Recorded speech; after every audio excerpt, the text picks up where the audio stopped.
Hi Ramu and Surekha క్రియేషన్కి స్వాగతం అండి. ఇక్కడ మా ఇంటి దగ్గర అన్న పద్యంతో పడి మాల వేశారు. అమల పూజ చేయిస్తున్నారు. ఇక్కడ అరటి ముద్దులు తీసుకొచ్చి అరటి తెప్పలతో అయ్యప్ప స్వామి గుడిని నిర్మిస్తున్నారు. చూడండి, పూలతో డెకరేషన్ చేస్తారు. అలాగే పూలతో డెకరేషన్ చేస్తున్నారు. ఈ వీడియో లాస్ట్ వరకు స్కిప్ చేయకోకుండా చూడండి. అయ్యప్ప స్వామి మందిరం ఎలా నిర్మించారు, పూజ ఎలా జరిగింది అనేది మరో వీడియో కూడా ఉంటుంది. ఆ వీడియోని తప్పకుండా చూసేసేయండి. ఇక్కడ రుద్రాక్ష పూలతో త్రిశూలాలు, అలాగే ఓన్లీ రుద్రాక్షలతోనే శివలింగాన్ని కూడా ఇక్కడ ఎంత అందంగా చెక్కారో చూడండి. రకరకాల పూలతో డెకరేషన్ బాగా చేశారు కదా. మీకు నచ్చినట్లయితే లైక్ చేయండి, కామెంట్ చేయండి. రాత్రి అంతా కష్టపడితే పొద్దున 11-11:30 వరకు ఇదే గోపురాన్ని నిర్మించడమే, డెకరేషన్ చేయడమే జరిగిందనమాట. మళ్ళీ మధ్యాహ్నం నుంచి ఇంకా అమ్మవారిని చేయడం కూడా చేశామండి. అమ్మవారి కూడా చాలా అందంగా అలంకరణ కూడా చేశాము. అమల పూజ ప్రోగ్రామ్ చేసే డెకరేషన్ చేసే ప్రతి స్వామి గురుస్వాములే అండి. ఈ గురుస్వాములు ఎంత బాగా అలంకరణ చేస్తున్నారు, ప్రతిదీ డెకరేషన్ చేస్తున్నారు. తర్వాత పూజ కార్యక్రమం కూడా రాత్రి నుంచి కష్టపడిన కష్టం కూడా ఈ పూజలో కూర్చున్న వాళ్ళకి అసలుకు అలసట అనేది కూడా ఉండదండి. అంత ఆనందంగా ఉంటుంది. భజనలు, కీర్తనలు అసలుకు మనం కూడా చూడడానికి మనకు కూడా అదృష్టం ఉండాలి. నేను ఈ వీడియోలో మీకు ప్రతిదీ నీట్గా చూపిస్తాను. అలాగే అయ్యప్ప స్వామికి అభిషేకం కూడా వీడియో చేశాను. అది కూడా నెక్స్ట్ వీడియోలో మీకు అప్లోడ్ చేస్తాను. ఆ వీడియో కూడా తప్పకుండా చూసేసేయండి. ఇక్కడ గురుస్వాములంతా ఇప్పుడు అలంకరణ చేస్తున్నారు.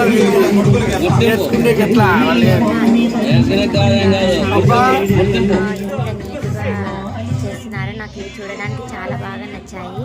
అందుకే వీటిని కూడా స్వాములు ఎంతో భక్తి శ్రద్ధలతో చేస్తున్నారు. చూడండి, ఇలా మీరు కూడా ఎప్పుడైనా చేశారా? నేనైతే ఈ వీడియోని అదే పని ఈ వీడియోలోకి అప్లోడ్ చేశాను. మనం కూడా ఇంట్లో ఫంక్షన్లు ఉంటే ఇలా చేసుకోవచ్చు. చిన్న అకేషన్స్, ఏదైనా అమ్మవారి పూజలు కానీ, మనం ఇంట్లో ఏదైనా చిన్న ఫంక్షన్ చేసుకున్నా కూడా ఇలా ఎంత బాగా అలంకరణ చేసుకోవచ్చు అనమాట. అయితే గురుస్వామి పటాలు, స్వామివారి పటాలు, అలాగే విఘ్నేశ్వరుడి పటాలు, అయ్యప్ప స్వామి, కుమారస్వామి పటాలు అన్నీ ఇక్కడ ఏర్పాటు చేయడం జరిగింది. అలాగే 18 మెట్లు దీపాలు పెట్టడం జరిగింది. ఇక్కడ చూడండి, అమ్మవారి అలంకరణ పూర్తి అయిపోయిందనమాట. అమ్మవారు చూడడానికి ఎంత చక్కగా ఉన్నారు కదా. అమ్మవారే వచ్చి కూర్చునేలాగా ఉన్నారు. ఈ అమ్మవారిని అలాగే అయ్యప్ప స్వామి మందిరాన్ని చూస్తుంటే కన్నుల పండుగగా ఉందండి. ఇలా చూడడం వల్ల మనం పడిన కష్టము, సాములు చేసిన కష్టం అంతా ఎక్కడ పోతుందో కూడా తెలియదు. అంత నీట్గా, అంత డెకరేషన్ అంతా పూర్తి అయిన తర్వాత చూస్తుంటే చాలా ఆనందంగా అనిపించింది. తర్వాత ఇప్పుడు గురుస్వాముల పూజ ఉంటుందండి. అంటే ఈ పూజ ఎవరు చేస్తున్నారో ఆ స్వామి గురుస్వాములకి పూజ చేసి ఆహ్వానిస్తారు. ఆ వీడియో కూడా ఇందులో అప్లోడ్ చేసేసాను, చూసేసేయండి.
స్వామి మిత్రనే పుణ్యమూల గణపతి భగవానే రాజావే కాపోత్తమ లోకదేవి మాతావే స్వామి ఆనందమూర్తి శ్రీవాసి హరిద్వార్ నివాసి శ్రీరంగపట్టణ వాసి పుత్తూరు వాసి తమ పురుషనే గురునాథనే లాలి వీరనే రమణి కంఠనే ధర్మశాస్త్రావే ఘోష ప్రియనే నాంబల వాసనే మంగళ శిశువే మంగళ రాజకుమారనే విరంతోలనే సుతనే అండ దైవమే రోగ నివారణ ధన్వంతర మూర్తియే మర్దననే పూర్ణ పుష్కల నాదనే తొలి వాహననే వత్సలనే లోకన సోదరుడే మన తమ్మి ఆనంద రూపమే ఈ రూపమే స్వామి స్వామి అభిషేక ప్రేమ అన్నదాన ప్రభాయే